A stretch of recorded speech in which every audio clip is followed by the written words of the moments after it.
Good morning, everyone. My name is Tommy Johnson. I'm with the Portland Regional Chamber of Commerce. Welcome to today's Eaton Peabody's Growth Basics for Business. This is our monthly breakfast seminar series, which provides a forum to gain useful, do-it-yourself workplace solutions and insightful, actionable tips.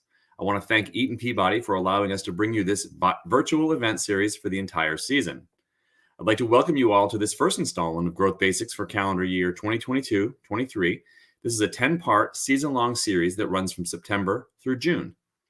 Now, today's topic, Does Your Business Have an Energy Strategy?, is presented by representatives from On the Pathway to 100% Clean Energy, a business-led, non-political, nonprofit Maine initiative. As businesses continually juggle operational costs from payroll to IT, HR to supplies, energy choices can often be overlooked. You'll learn during this seminar how your organization can take actionable steps towards saving real money while making more environmentally friendly choices for your energy needs. Fred and Joe will share their experiences in the clean energy sector to provide you with some short-term and long-term steps. Now, like all the Chamber's virtual signature events, today's presentation is free and will be recorded and made available for free replay on the Chamber's website and YouTube page. To keep up to date on all the Chamber's news and events, visit our website, portlandregion.com. Check out our event page, and while you're there, sign up for our weekly email newsletter. And before we get to today's presentation, I'm proud to share that we are using a new platform, StreamYard, for all of our virtual chamber events. This platform provides many improved production and interaction elements that I think you'll be happy to see. I'd also like to remind you that if you have questions for our presenters, please type them in the YouTube chat, and they'll be relayed to our presenters throughout the presentation. And save some time for the end for some Q&A at the conclusion of the event. Now, at this point, I'd like to acknowledge our presenting sponsor of Growth Basics for Business, Eaton Peabody. For the past 5 years, Eaton Peabody has been the presenting sponsor of this series, and they continue their support this season. Now I'd like to invite Marketing Manager Nate Levesque to say a few words. Great. Thank you, Tommy. Yeah, I can't believe that we're already starting our 5th season here. I remember starting this in our small boardroom here and, having a few people and some breakfast treats, and it's grown over the years to having some presentations nearing 200 attendees, and it's been fantastic. So I want to thank the Portland Chamber for doing such a great job of putting these together, providing new and engaging content month after month. I also want to thank our presenters for joining us today. I look forward to these events every single month, and I'm really excited about this great presentation today. So whether this is your first Growth Basics event or your 10th, I want to thank you for taking the time to join us. For those of you that may not be familiar with our firm, we are a full-service Maine-based law firm with nearly 50 attorneys serving Maine clients from offices in Augusta, Bangor, Brunswick, Ellsworth, and Portland. We assist businesses of all size in a variety of different industries, so whether you're an established financial institution or a small business taking your first steps, we can help you with all your legal needs. To learn more about the services that we provide in the industries that we serve, please visit our website, eatonpeabody.com. Also, be sure to follow us on Facebook or LinkedIn to stay up to date with other legal updates and future presentations. Great. Thank you very much, and back to you, Tommy.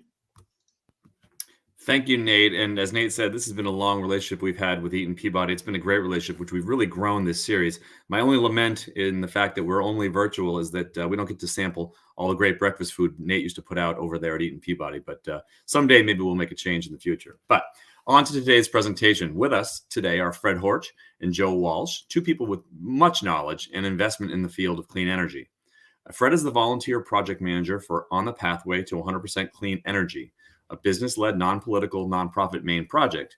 He's also the co-founder of Spark Applied Efficiency, a full-service electrical and mechanical contracting firm, and Portland Regional Chamber member. They're based in South Portland. Fred and his partner, Pat Kuhn, established Spark Applied Efficiency in 2014 to help people create more valuable and sustainable businesses through efficiency. Spark, which is an Efficiency Maine qualified partner, installs and services LED lighting, smart controls, heat pumps, energy recovery, ventilation, high-performance refrigeration, waste heat recovery, high-efficiency motors, electric vehicle chargers, solar and energy storage for commercial clients, which enables their successful transitions to clean energy. Joe started Green Clean Maine in 2007, believing that there was a better way to clean Maine's homes. Today, the company serves approximately 400 residential customers in southern Maine on a regular basis. In 2016, the company purchased a building on Warren Avenue in Portland and began a thoughtful series of projects to optimize the facility's efficiency and transition step by step to run on clean energy. Green Clean Maine became one of the first companies to make a commitment to join the On the Pathway to 100% Clean Energy. Joe now serves as a member of the advisory board for this project. Gentlemen, take it away. Great. Thanks, Tommy. And thanks, Eaton Peabody. Good morning, everyone.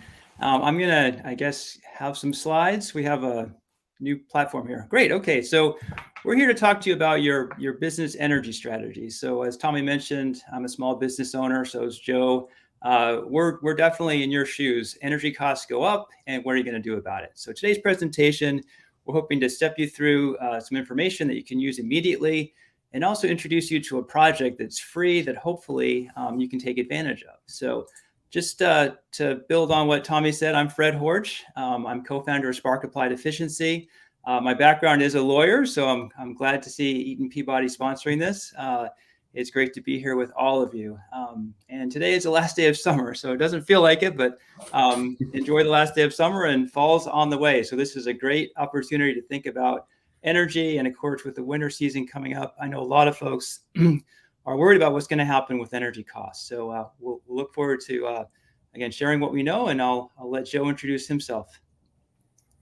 And yeah, thanks, Tommy, and thanks, Eaton Peabody, for the sponsorship. I'm really excited to be here today. So Tommy did a great job introducing the company. I will just add that we have grown from when I started the business in 2007, it was just myself. And as I like to say, a vacuum, a mop, and a plan. And we now have 30 plus employees. And as Tommy mentioned, serve more than 400 customers in the greater Portland area from Saco to Freeport. We clean using our own handmade cleaning formulas. And we're the folks who come and vacuum, mop, and dust and clean your bathrooms, clean your kitchen. 95% of our business is from residential homes. I will add that when I started the company, I was excited to be able to provide a service that was creating a net environmental benefit while also making a profit. But as I got further into the business, I realized that it needed to be more than using green cleaning supplies. So that's kind of what got me interested in our larger environmental impact and, exploring ways that we could reduce our environmental footprint. But for me, it had to make business sense at the same time, which is, we'll talk more about it, but that's why I'm so excited we're having this conversation today, because what we talk about on the project is how can I reduce my impact, but also make the business case for it at the same time. And I think it's pretty compelling. So yeah, absolutely. Get started. Right. Yeah. And Joe's one of our clients. It's been a pleasure to work with Joe. We thought we'd start off today by showing a quick video on the pathway so you can to see 100% clean energy got involved. All right. I think we're ready to roll the video, and that'll just give you a sense of what Joe's done with his business and how it all works. On the pathway to 100% clean energy is a project I recently got involved with. One of the things that really attracted me to it out of the gate was the positive focus on moving towards clean energy. Every business, when they join the project, signs a commitment letter to say, I am committing to transitioning my business to 100% clean energy over a period of time. And that's something I love about the campaign, is that it acknowledges the fact that this is a journey, and every business is going to be on a different place in their journey to 100% clean energy. So what I am working on now is figuring out the business case for transitioning to electric vehicles. That's really the final step that we need to take to be 100% clean energy. The numbers are there. What it takes is just a little bit of commitment. It takes a little bit of willingness to look at things maybe from a slightly different perspective, and you can find an incredible business case for transitioning to 100% clean energy.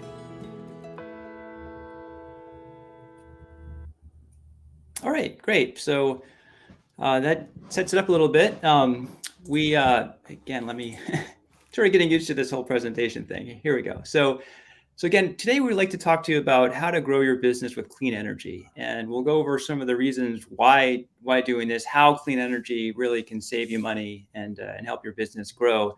But again, we have this project that's a free project, and it really helps you succeed in this strategy. So kind of introducing this on the pathway to clean energy idea today as a framework that you can use to think about. It's optional. You don't need to join it. If you decide to participate, there's no cost to participate. The project really is designed to provide free resources and a framework that you can use to succeed in your transition from sort of an inefficient fuel burning business to an efficient electrified business. And one of the benefits, if you do decide to participate with the Pathway Project, you'll get free promotion for your business.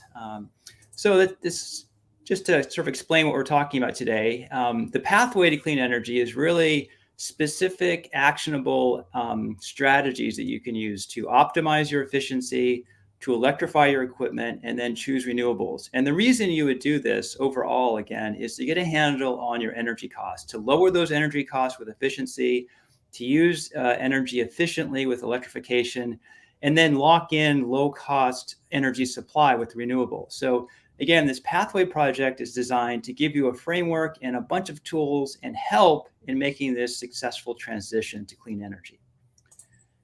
To participate, again, there's no cost to it.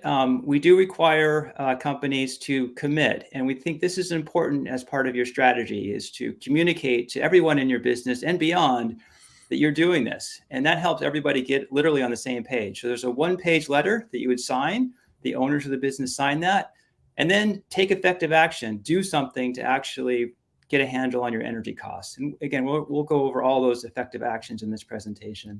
And then finally, we recommend that you have a plan for getting all the way to 100% clean energy. Because again, as you'll see as we go through our presentation, there's actually a lot of benefits to thinking ahead, planning ahead. Even if you're not going to take some steps for 10, maybe even 20 years, knowing where you're going is going to help your business grow and help you achieve your goals. So that's the project in a nutshell. Make a commitment, take some effective action, and have a plan for getting all the way to 100% clean energy that's going to give you an affordable, sustainable, and dependable energy supply for your business. So I'd like to turn it back over to Joe, and he can actually step you through in a little bit more detail exactly what he's done and sort of why he's made some of the choices he's made with his own business. Yeah, thanks, Fred. So one thing I want to add to the concept of having a plan, I know for some business owners, for many business owners, thinking that you like, oh, now I have another plan I have to make, can seem kind of daunting. And the plan does not need to be all that complicated. It's more about having a general strategy and an idea of the steps that you want to take next. And the Pathway has so many resources to help you come up with that, whether it's doing research on your own and coming up with your own plan, or paying someone for a fee to come up with that plan for you, or working with you. It doesn't have to be that complicated. It can be a one-page thing just saying this is the steps we intend to take. So I think that's important to keep in mind, and that's kind of how I've approached it. So yeah, I'm ready to jump in and kind of talk about the different steps that we've taken. So first, we optimized efficiency, and we added insulation, LED lighting, and high efficiency washers. So just to explain too how this happens, when we look at that graph, could we go back to the graph real quick, Fred? This here.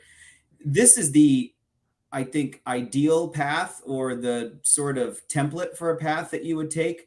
But every business case is different. So you're not always going to be doing these steps in this exact order. It kind of depends on your needs. So, I, for example, bought a building with very poor insulation. And so, which I didn't learn until the first winter. So we bought the building around this time of year and totally not paying attention to how well it was insulated.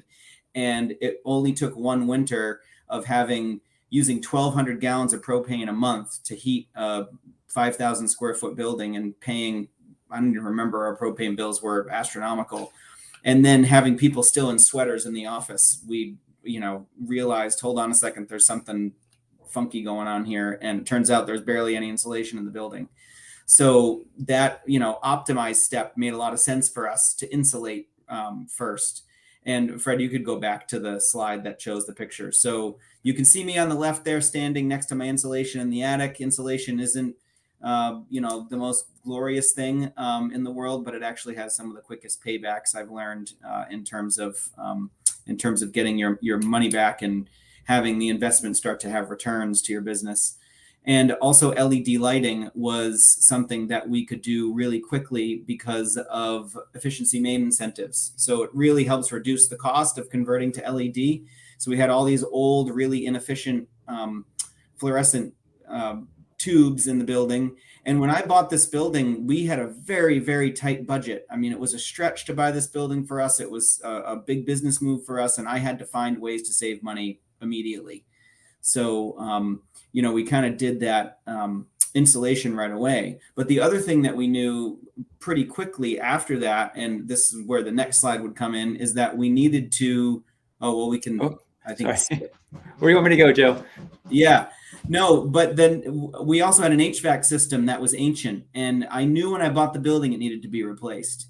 So when I started investigating options, I found that for only slightly more of a cost over, it was a propane fired system, and it was only slightly more to go with all mini split heat pumps to cool the building. Right. And that's what we sort of made that electrify step really quickly, but it was out of necessity in our particular business case that we needed an HVAC system anyway. So, I think it's important to realize that we're not necessarily suggesting that you go out and rip out all of your old equipment right now if it's fully functioning. Rather, make a plan so that when it does come time to make those capital improvements or capital investments, you're choosing the renewable option, the electrified option, rather than the fossil fuel burning option. And I think that's just an important thing to keep in mind as we're talking today. But sorry to ask you to jump around, Fred, but just back one slide. I think this is an example of the business case. It's kind of hard to see the numbers here because of the Zoom level, but that I actually captured this spreadsheet and added that kind of highlighted circle in the lower right-hand corner. But this was our annual cost savings starting in year one, converting from fluorescent to LED. So, we're saving $1,100 a year right away by making that conversion. And this is just one example, but there are models out there that you can use, and there are some great consultants that can help model this for you at pretty nominal cost, or some contractors will just include it with their services models like this. So there's definitely a business case for making these transitions. And I'll say this savings is just converting to LED lighting. So it's kind of a no-brainer, and it sets you up to be able to add renewable power to your situation you don't have to buy as much renewable power when you've optimized your efficiency first. So we also, around the time this was all happening, decided to install a rooftop solar array. Part of my motivation for that is we actually use more energy than you might think, because we run dryers all day long for our cleaning cloths. And so we're constantly doing laundry. We heat a lot of hot water. We use a lot of electricity with our dryers, which means that I knew I was susceptible to spikes in energy costs. And so by doing the solar array, I was able to lock in my energy cost for the usable life of the system, which is around 25 years. So it's like prepaying for your power in advance. And I was able to show that to my bank. And, the argument is, look, this money is going to go out the door one way or the other. I'm either paying it to the utility company in monthly energy bills, or I'm buying the system, owning it, and paying it to you, the bank, in the form of principal and interest payments. Either way, the money is going out the door. But this way, it's locked in for my cost is locked in for the 25 years that I'm using the system. And, by all accounts, the cost of electricity is projected to keep going up. And we've seen that happen in recent months. And I know we're going to talk more about this, but I've been insulated from a lot of those spikes in energy costs. So, Hey, Joe, we got to mention about your heat pump hot water heaters. Do you want to talk quickly about that? I know you mentioned the dryers, but also a way that you're able to save money on washing as well. oh, yes, thank you. So there is a photo of them there on the right All right. in this slide.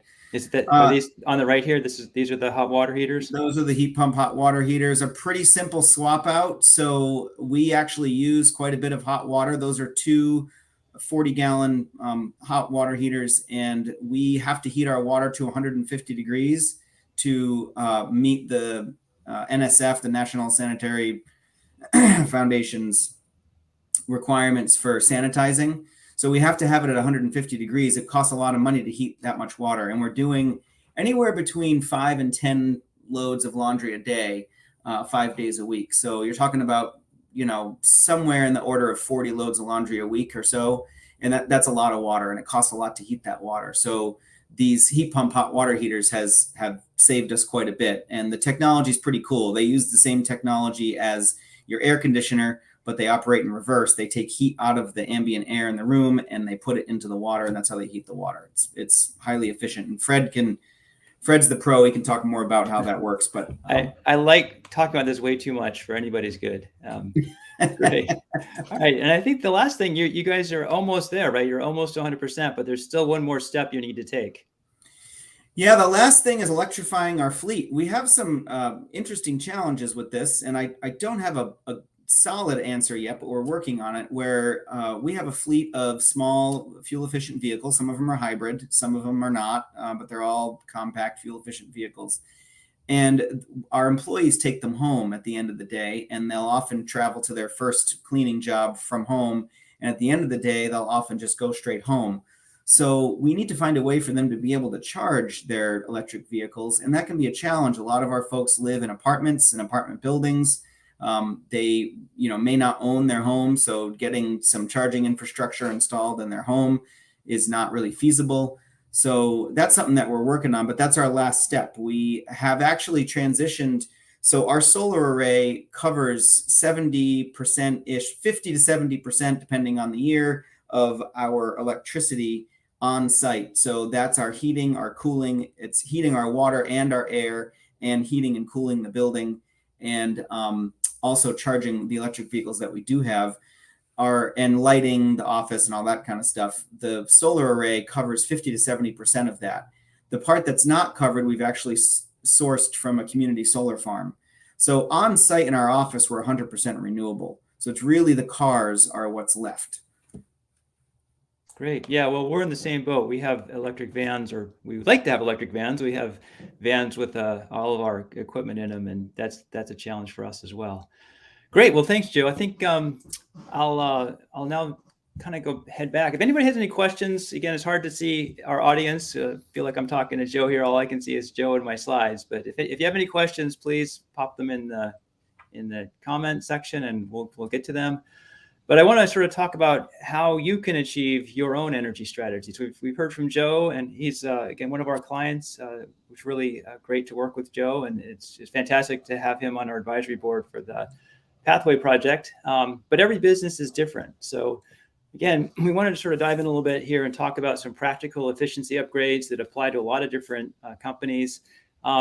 Explain a little bit more about how the electric equipment that eliminates fuel burning, how that actually benefits your company. There's a lot of benefits to it that go even beyond just the initial cost savings in fuel and energy costs.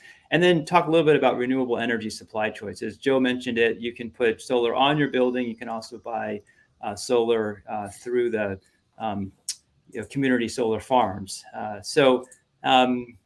To dive in, to start with lower your cost of efficiency, for us, this is a great place to start. I think pretty much every business I've ever been in, there's something that they could do that could save them money. But there's a great resource in Maine here, Efficiency Maine. They are offering free virtual customer consultation. So if you haven't already talked to the Efficiency Maine program team, I highly recommend that as a first step. We do have a link to their program on the Pathway Project website, but Efficiency Maine is a fantastic resource. They provide information. They do a lot of research for us. They vet a lot of the efficiency steps and measures to make sure that they actually do save energy. So they're just a fantastic resource. Then we've also, through the Pathway Project, we've pulled together all of the best practices, all the learning that we've experienced at Spark over 6 years of doing this and talking to our colleagues. And we're actually continuing to revise this guidebook. We'll have a new version out next month, but it's a free guidebook. So if you're interested in really sort of step-by-step, what could I do in my business, I encourage you to download the guidebook. And then finally, if these free resources don't quite help you get what needs to be done, there's always efficiency evaluations that you can hire a person to come out and do that, or an energy audit. So the difference is sort of an efficiency evaluation is a quick, just sort of walk through, here's what I see, here's some things you could do. An energy audit is obviously a higher level, more of an investment, but then you really can take numbers to your bank and say, you know, we've actually measured this, we can prove that there are some savings here. So it depends on what you need. Most companies, in my opinion, or my experience, the efficiency evaluation has been very helpful. It's lower cost, but sometimes if you're trying to get something financed, an energy audit might be required. And again, the Pathway Project is designed to help you find all these free resources and connect you with folks that you can hire. Just quickly, sort of some best bets. Actually, I see there's a question here. It says, for smaller businesses without the resources to make sweeping changes at once, 1 or 2 smaller changes. Well, here we go. So really, the LED lighting, this is as simple as I often go into somebody's bathroom and there's like an incandescent light bulb lurking in there, which burns 100 watts. And the LED light bulbs burn 10 watts. So you're getting a 10 times increase in efficiency. So little things like that can add up. Joe mentioned he's saving $1,100 a year just by swapping out his lighting. So that's a great first step. Another thing that folks don't think about is programmable thermostats. And even some people have programmable thermostats, but they're not using them. So a setback thermostat can really help you control your energy costs. And if you don't have one, you can have them installed for most systems. And then if you do have one, if you need help using it, again, you can hire a consultant or get some advice from folks. But they're a great first step especially for small businesses that if you're not using the building at night, you generally don't need to heat it all the way to the 70 degrees. Another thing is often weather stripping and insulation. You don't realize it, but if you have weather stripping that's worn and you don't have insulation in certain places, it can be like leaving your window open all winter long. So that's really important around exterior doors in particular. I always tell people this time of year is a great time. Just look at your doors. If there's weather stripping missing, if you hold your hand up on a cold day and you feel the cold breeze, you're basically just wasting money. So something you can do. Storm windows are another thing. There's some interior storm windows that you can do if you have an older building. There's inserts you can buy that actually seal up those windows. They prevent drafts and actually help improve the comfort, but also save money. And then another final one that I see often is hot water pipe installation. You go into a place and their hot water pipes are burning hot, and that's just wasting energy. If you can touch a hot pipe that's not intended to be heating a space, that's just wasted energy. So those are some just easy, quick things that a lot of businesses can do. But again, I really recommend talking to Efficiency Maine, and they can go through their entire program with you and see if there's any matches to the rebates that they give. So it's free money from the state. Why not take advantage of it? And I'd like to just add that I'm glad you mentioned weather stripping, Fred, because I talked about insulation, but I did not mention weather stripping. And actually, the same contractor that did our insulation. So from what I understand, the contractor that did our work would come in. They did a full energy audit and a blower door test actually on the building to see how much air leakage there was. And so long as you ended up, using them to do the work, the energy audit was free. And so, and if you didn't end up using them, it wasn't that much. It was a few $100s to have the energy audit done. But you don't need to have a company come in and do that. So if you're a small business and don't have a lot of resources, you could just, like Fred said, on a cold day, walk around and feel for drafts. But they were able to make like a 7x reduction in the amount of drafts in the building by just weather stripping things and going around with that spray foam from, the spray foam you get, the expanding foam, and sealing up these holes that I didn't even realize were there. And they're lurking in places you would never expect. We had like an access hatch for a crawl space underneath one of the areas of the building. And there was so much cold air coming up from there. And, it sort of occurred to us, oh, that's why everybody in that part of the building complains about their feet being cold. It's just not something that you're necessarily thinking about. But weather stripping can be massive, and it's not expensive. If you DIY that, it's a couple of cans of spray foam and some weather stripping you buy at the hardware store, and you're good to go. And you can actually have a big impact really quickly with that. Yeah, that's a great point. Yeah, I apologize. There is some construction happening. As you know, it's hard to get people here. So when my contractor showed up this morning, I couldn't say no. So I apologize. Hopefully you can still hear me over the knocking and hammering in the background. We do have a question about step 2 on the path. Says electrify. Is electric considered the only true clean energy? And no, we're pretty much, we're talking about getting away from fossil fuel. So if you have a renewable source of energy, then in terms of being on the pathway to clean energy, that's fine. And we can kind of talk about that a little bit later on. But in general, you're actually going to save money by electrifying. So if you can't get away from burning fuel, that's okay. You can still be on the pathway to clean energy because you're not burning fossil fuel. But we do encourage folks to at least really carefully consider whether you need to burn fuel. And a few things about it. So in general, there's 3 areas where you probably are burning fuel right now and you don't have to.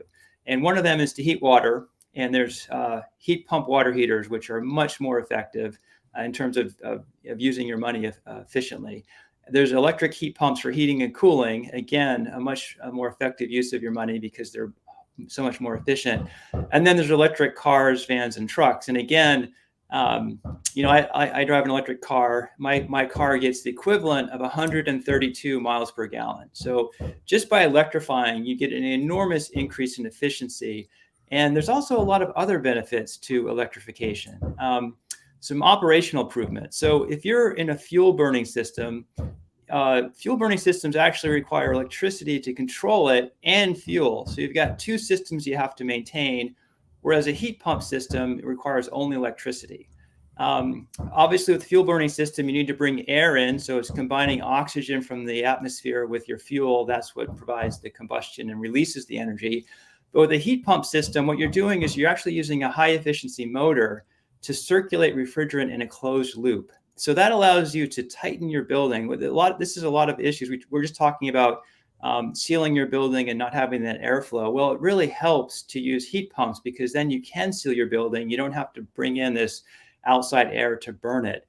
And the other thing that you get when you go to a heat pump system is you're actually not generating the heat. You're actually moving heat from one place to another. So as weird as it sounds, there's lots of heat out in the outdoor air, even in the winter. And so by refrigerating the outside, you actually are gathering heat. And so your heat pump can operate at 250% or 300% efficiency. Every unit of energy that you're using to operate that motor is actually carrying in energy, units of heat. Whereas when you burn fuel, you're never going to be more than 100% efficiency. You're always going to be a little bit less than 100% efficiency. Some of that energy from the fuel is going to go up the stack and out of your building. So you really can get close to 100%, but never past 100% with a fuel burning system. Whereas with a heat pump system, you can blow right past 100% efficiency. Obviously, fuel burning is providing heating only. You need some sort of heat pump system if you're going to turn heat into cooling. And heat pump systems can go both ways. You're heating one side of it and cooling the other side of that loop. So you can reverse the flow. When you want to cool your building in the summer, you can just use the same system, cool in the summer, heat in the winter. And then finally, of course, with fuel burning, you're producing pollution on site. And even if you exhaust that pollution safely out of your building, it's still going to persist in the atmosphere, whereas the heat pump system produces no pollution on site. So it looks like I've got another question here. Is how important are timelines? Should a company still make the commitment if they're not sure when they will be able to dedicate resources? That is a fantastic question, and I'll hand that over to Joe. What do you think? Did somebody have to do it this year, or you're not included? What's the answer to that one, Joe? Yeah, no, I'm really glad you asked that question. it's important to make the commitment and acknowledge the fact that you intend to transition to clean energy.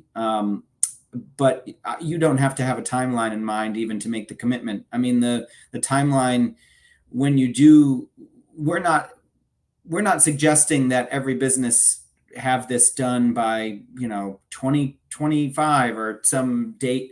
We just think it's important to make the commitment. So my answer would be no, you don't have to have an exact timeline in mind. I think you have to be ready to make the commitment to start making this transition, but it can start with very simple, low cost, high return things. And then over time, as you make those capital improvements and make those capital investments, you do it with the transition to clean energy in mind.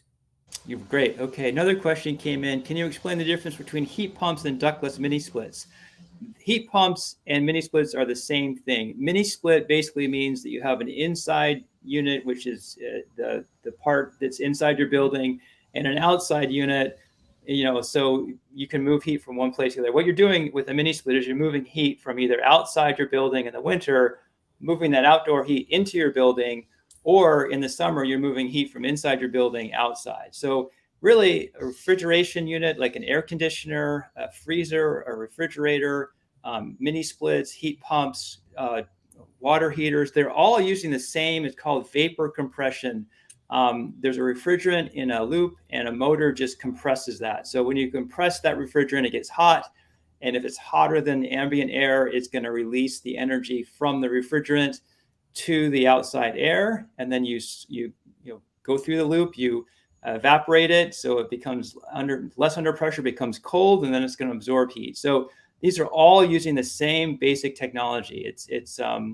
And what you're doing with the electricity is you're just using what's called a compressor. You're using a motor to compress and move this refrigerant in a closed loop. So it's a lot of confusing technology, but the basic technology is the same. It's really moving heat from one place to another, and there's a refrigerant line that does that. And then the other question here was, does a heat pump to heat water require indoor square footage to operate? And Joe, you've got them, so maybe you could explain a little bit about how much space you needed and how you designed that area where those heat pump water heaters are located. We essentially have them located in a closet. So, you'd have to have them being water heaters that obviously have to be indoors in some way, shape, or form, because we live in Maine. We can't have it outdoor in the winter, but we just have them in a closet. It's actually across from my office here. And the closet is probably 80 square feet, and they operate just fine. Fantastic. Great. Okay, well, let's keep going here. So the final step here is to secure your energy supply. And, my company does the efficiency, but we also go all the way to solar. And I just wanted to give some numbers from a recent project we completed in Biddeford. So if you're a small commercial customer or a residential customer and you live in CMP's territory, this year we are paying 18.9 cents per kilowatt hour. That's pretty high, honestly. You can sign up, as Joe mentioned, for a community solar farm, and they're going to guarantee you savings of 10 to 15%. So if you don't do anything else, you don't think anything else from today's talk, sign up for a solar farm. You'll save 10 to 15% on your energy by going to solar energy. So it's just really a no-brainer. Do it. It's great. But if you're in a position where you can actually install and build and own your own solar equipment, the cost for this recent project was 8 cents. So, you can pay 8 cents. And again, this is the levelized cost. This is talking about, well, we're going to generate power for 25 years on site. How much energy are we projected to use or to produce over that period of time? How much of the system cost is simple math. And so we're producing power downtown Biddeford for 8 cents a kilowatt hour. And this explains why these solar farms are exploding in Maine. It's just cheaper to generate power with solar power. And if you can own it, then you can actually benefit from that savings. If you can't own it, then you can sign up for a solar farm and somebody's taking the profit and you're getting a little bit less of the benefit, but you still are getting some benefit. So it's a different world. And that's part of the reason for having this pathway project, is just to make sure people understand it. Used to be that solar was more expensive, and now solar is more affordable. So that's just a key insight for folks. you will save money with renewable energy, and you will also lock in your energy costs. So once you build this system, no moving parts to solar, very reliable system, warranted for 25 years. So it really gives you peace of mind and a dependable, affordable energy supply. And beyond that, when you switch from burning fossil fuel to renewable energy, it's really putting values in action. So you're preventing pollution, you're harnessing a sustainable resource instead of destroying a finite resource. And no matter how you phrase it, when you burn fossil fuel, you're permanently destroying a finite resource. The other thing about solar is if you hire a Maine-based company, you're keeping that money circulating in Maine's economy. As Joe said, you're sort of prepaying the cost for your energy, but a lot of the cost of solar goes into the labor. So you're actually paying Maine people, you're creating jobs in Maine and creating opportunities for people here in Maine to have their own businesses and keep that money circulating in Maine's economy. When you buy fossil fuel, of course, we don't produce fossil fuel in Maine. So all the money that you pay for the fuel goes out of our economy. And many people are concerned about this. So when you use renewable energy, you're really respecting the concerns of many people, your customers, your employees. And of course, as we mentioned before, with renewable energy, you lock in lower energy costs. So a lot of reasons to consider going to renewable energy. And the final thing I want to just talk about is how these numbers stack up. So Efficiency Maine, again, is a state quasi state agency. They take public money and they really operate for our benefit. And they publish sort of the cost to use different technologies. And here's their analysis for the annual cost to heat 50 gallons of water per day. Now I know Joe heats a lot more than this, but small business, you might heat only 50 gallons a day. Well, natural gas usually seems like a lot cheaper than electric. Well, it's $301 to have a natural gas tank heater. You can do better than that with an on-demand heater. So there's no tank, it just the natural gas comes on only when you need it. That gets you down to $224. But look at the electric hybrid heat pump water heater. So electric hybrid just means that there's a regular electric heater in case you need to use that fast rebound, as they call it.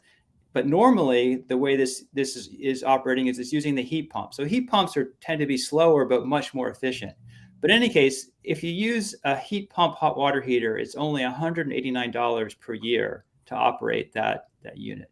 And there's a rebate to actually encourage you to buy these units. So really, there's a lot of energy savings to use electricity efficiently rather than continuing to burn fuel. And that's really something we really want to make sure folks understand, is that you get real benefits from moving away from burning fuel towards using electricity efficiently. Fred, is it true right now that the rebates with Efficiency Maine make it cheaper to buy a hybrid heat pump hot water heater than a traditional hot water heater? That's a good question for Efficiency Maine. In general, the rebate programs are designed to make it equivalent. So, Okay. It may or may not. So the rebates change every 90 days. I always get these questions like, what's the rebate today? It's like, I honestly don't know. I'm a qualified partner, but I do have to go every time I do a project. I have to go to the website, find out exactly what the rates are. They fine tune them. The idea is to really, the whole point of the program is to give businesses a choice. They want to make sure that it's an even playing field, so that if you decide you want to waste your money, you can do that. If you want to save your money, you can do that. What they want to make sure is that people don't feel they're compelled to buy an inefficient system because it's cheaper. So they're really trying to give it parity, and then you can choose. To your point, though, often it does, when you do the numbers, you're like, wow, this is going to be cheaper and I save money. Like, why not do it? So I just encourage everyone to know about those rebates and to check them out, see what the current status is. And that's where I think, getting on the pathway is so valuable, because just often when you're working with a contractor, to upgrade your equipment or replace your equipment, they may not be thinking along these lines, which is, not a slight against them. It's just that a lot of this technology is newer and they may not be familiar with it. They may not even know about the Efficiency Maine rebates and know that, hey, for the same cost up front, you could actually cut your energy use for this heating this hot water almost in half. And Yeah. it is really compelling. And when you do get on the pathway, then you're connected with folks who understand this and can help you make those choices, because often it's really a no-brainer. Yeah. Yeah. Great. So I have another question here about what if a business doesn't own their own building? You own your own building, but Spark, we actually rent. And can you get on the pathway if you don't own your own building? And that's a great question. And yes, of course you can. It's really, the whole idea is to control the choices that you have. So if you're renting from a building, you can't change the way the water's heated in that building, fine. There's something else that you could probably take care of. Maybe you could focus on your vehicles.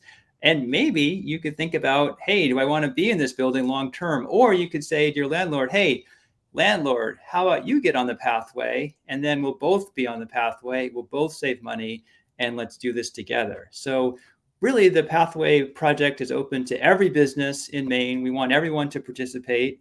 It's really designed to help folks, again, be successful in the transition to clean energy, benefit from the new renewable energy and the new technologies that are available. Really want to make sure people understand what's available in Maine, understand Efficiency Maine. So we provide a bunch of free resources. And I just want to really quickly kind of work through some of the specific resources that our project provides that you might not think about, but that can actually help you succeed as you make this transition. And one of the, if I could, Fred, just real quick, sure. To interject about the idea of like you're leasing your building, to go back to the LED lighting idea. Mm-hmm. So, with LED lighting, the payback is often so fast that, let's say you have a 10-year lease and you have a triple net lease, so you're paying for all of the utilities and everything in that building. It may actually make sense, even though you don't own the building, to do an LED lighting conversion, because the payback period might be a year and you still have 9 more years left on your lease, or however many years left. You're going to benefit from that. Point. Yeah. So there may be a case to actually make changes, even though you don't own the building, just because of the bottom line numbers. Absolutely. And we've done lots of projects for people that are in lease spaces, 5-year, 10-year leases. So that's a great point. But really quickly, some of the tools that you can find online, one of them is an emissions calculator. And what this helps you do is just understand, okay, how much fuel am I burning? Why am I burning? And then it helps you kind of measure progress from a baseline, and just helps you establish, where you are, and then show progress, which is very important for motivating people. It's like, hey, we used to burn this much, now we burn less and less, and our goal is to be 100% clean energy. So this is a way to actually measure that. It's a free tool. It's on our website, super easy to use. If you have your expenses categorized in your bookkeeping, you can just plug in that one number. Or if you need to go back and go through your bills that way, there's a lot of different ways to figure this out. But the whole goal here is to help you understand how and why am I burning fuel, and then track your progress over time. So that's a free tool that's available on the Pathway Project's website.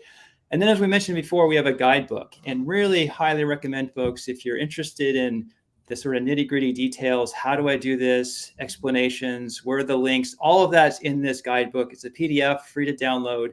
It gives an overview of the rebate programs, the financing you can do, best practices. And again, we're continuing to refine this and revise it. So if you have a project that you've done, you think, hey, I didn't see it in the guidebook, we'd love to know about it. And we'll add it to the guidebook. And again, this is designed to be free, available to anybody, sort of a DIY help for anybody that wants to make progress and help get a handle on their energy costs. And then finally, you can't do this alone. You really do need a support network. You had to hire somebody to put your solar panels on, right? I know you installed EV chargers. You need to have people, you need to have consultants, contractors, you need to have bankers, funding sources. So we have created what's called a support network on the Pathway. So it links to companies that can help you. And one thing that we've done is make sure that the companies that are in the support network are on the Pathway themselves. So you have a shared understanding of what you're doing. Again, Joe mentioned that sometimes you go to a contractor and say, hey, I want a water heater. And they're like, oh, you should put in an on-demand natural gas water heater. Those are great. My brother-in-law has one and it's fantastic. And you're like, well, I'm thinking about, a heat pump. And they're like, oh, don't do a heat pump. We can't figure out where the condensate drain is going to go. So that won't work for you. It's like, well, it might help to have a contractor that's on board with what you're trying to do and understands, okay, yeah, if I do a hybrid heat pump water heater, I do need to worry about a condensate drain. Like there are certain tricks to it where it helps to, to hire somebody who knows what they're doing. So the support network that the Pathway Project provides helps you find the qualified contractors to really help you be successful in these projects. And so you don't end up putting something in. I mean, early on, I mean, we've been at this for 6 years. I remember the very first year we started, people were still dubious about LED lighting. And one of our early clients, their contractor had put all fluorescent in because they didn't think the LEDs were going to work out. And I'm like, oh, geez, that was a mistake. So it does help to find folks who are at least knowledgeable a little bit about these new technologies and the general strategy of what you're trying to accomplish. And then finally, we kind of mentioned this, but having a plan is really good. It doesn't have to be elaborate, but just the outline, the steps. Right now, Joe's plan is I got to figure out electric vehicles. So he knows that it's sort of on his to-do list. If you didn't have a plan to get 100%, you might never be thinking about this. And so it just helps you accomplish and achieve things. So again, I think the electric vehicles is a great example.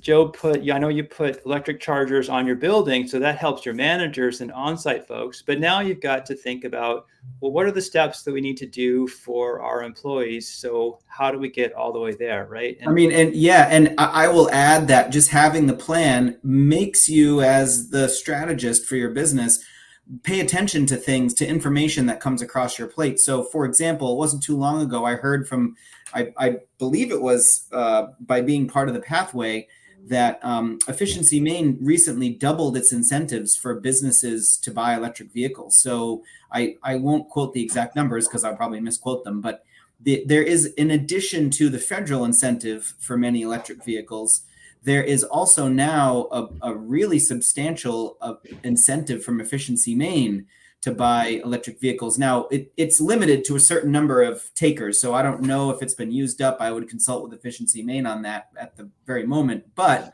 when I heard about that, it was like, oh, let's go shopping for electric vehicles. And that's just an example. If I didn't have that in mind, I might not have even had that information come across my desk. That's a great point. To be ready to take advantage, because again, these rebates come and go, and oftentimes we'll find equipment breaks. And so somebody calls us up in a panic, hey, I have no hot water. And well, if you had a plan, we could say, okay, great. Now we can get that heat pump water heater in there. This is the time to do it, versus you put in another natural gas and then you're there for another 10 years burning natural gas. So a plan, I think, is very important to have. And again, the Pathway Project helps you create that plan. And again, it's part of this framework of how to be successful in thinking about your business, having an overall strategy, and then executing that strategy well. So again, we're about to wrap up here. We're almost done here, but the website to know is pathwaytocleanenergy.org. One question came in, what can people do who don't own businesses that like this idea, want to support it? And please tell your friends and family that absolutely they can go to this Pathway website and endorse the Pathway. And this symbol, the On the Pathway symbol, every participating company is authorized to use that symbol on their business, on their website, everywhere. So we're hoping that over time, people will look for that symbol and choose to do business with those people who are on the Pathway, because they know these folks share our values. They're working towards a sustainable energy future for everyone. And we want to encourage more and more businesses to get on the Pathway. So whether you own a business or not, you can still participate. Again, for anybody in Maine, they can go and find out about this Pathway project and endorse it, and tell their favorite businesses, say, hey, you guys should get on the Pathway. It'll help your business. It might lower costs for me. If you can shave a nickel off my coffee, that would be great. And Fred, how can an individual endorse the campaign? Yeah, so it's super simple. Go to the website. There's basically a link that says, are you a business owner? Are you not a business owner? Click I'm not a business owner. And then the next thing is, do you want to endorse the campaign? Put your name on there and say, yes, I endorse it. And then once we get sizable number of folks will sort of publish this list of here's all the folks that have endorsed it. But the other thing folks can do, of course, is there's a directory of businesses on there. So if you're like, well, I wonder if the business, which businesses are on the pathway, you can search that directory and find a business that's on the pathway. And of course, you can send this whole link to a business owner that you know and say, hey, check this out. This might help you out. It's a way to, all the free resources we talked about. It's a way to help your business operate better. So there's, again, just a lot of things people can do. It's again, designed to be a project that's no cost to participate, has all the information we talked about today, really designed to help businesses succeed in this transition, understand what's possible to do with clean energy, where the savings are, how to do it. And again, we're hoping that this pathway symbol will, be that sort of symbol where people know, okay, this is a business that's got a good plan, that's saving energy. I think we're about done here. I wanted to got a couple more minutes. If there are any comments or questions that we haven't addressed, please pop them in there.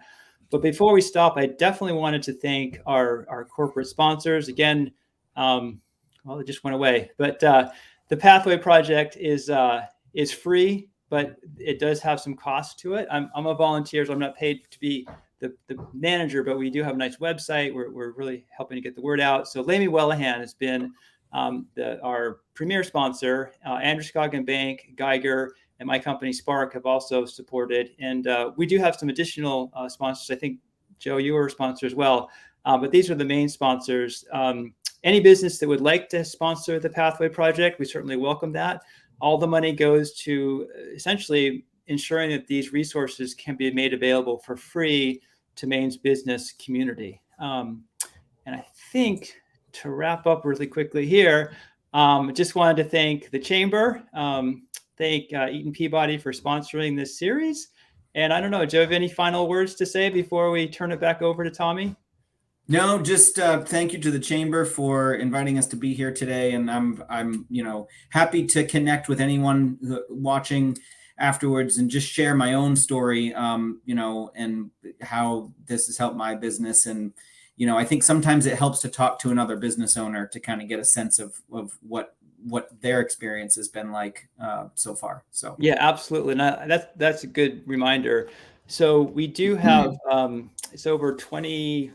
It's more than 20. I've heard less than 30, more than 20. But just a great group of businesses that are on the pathway, and they're all committed to sharing what they know. And of course, I'd love to talk to anybody. If you have any questions, I believe that we'll be sharing this slide deck.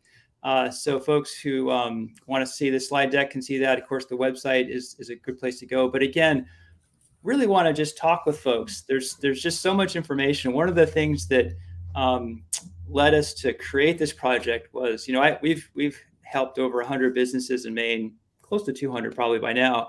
And every business has solved problems in such an interesting way, but it's just really hard to share that information. So we're hoping with this Pathway Project, it's an opportunity for business to really help each other grow and just share what works and then sometimes share what doesn't work. Sometimes we do a project and it really doesn't work out. I was like, okay, don't do it that way next time. So either way, whether it worked out or didn't, there's a lot of valuable resources. So I think we're out of time. I'm going to turn it back over to you. Thanks again to everybody. Thanks for watching.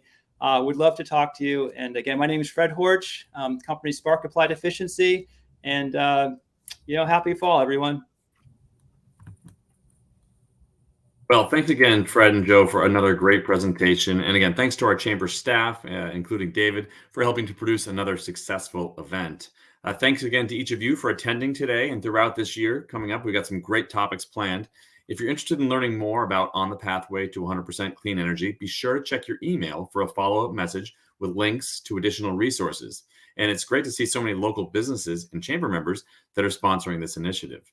Another shout out to our sponsors, Eaton Peabody, for their support of the Growth Basics for Business series throughout this year. We look forward to seeing you again on October 18th when we hear from our old friends Anania Bailey on the topic of branding and how to make your organization more resilient. The Eaton Peabody Growth Basics for Business series is typically held on the second or in the case of next month, the third Tuesday of each month. So with that, have a wonderful rest of your day. Get outside and enjoy this last day of summer. Bye.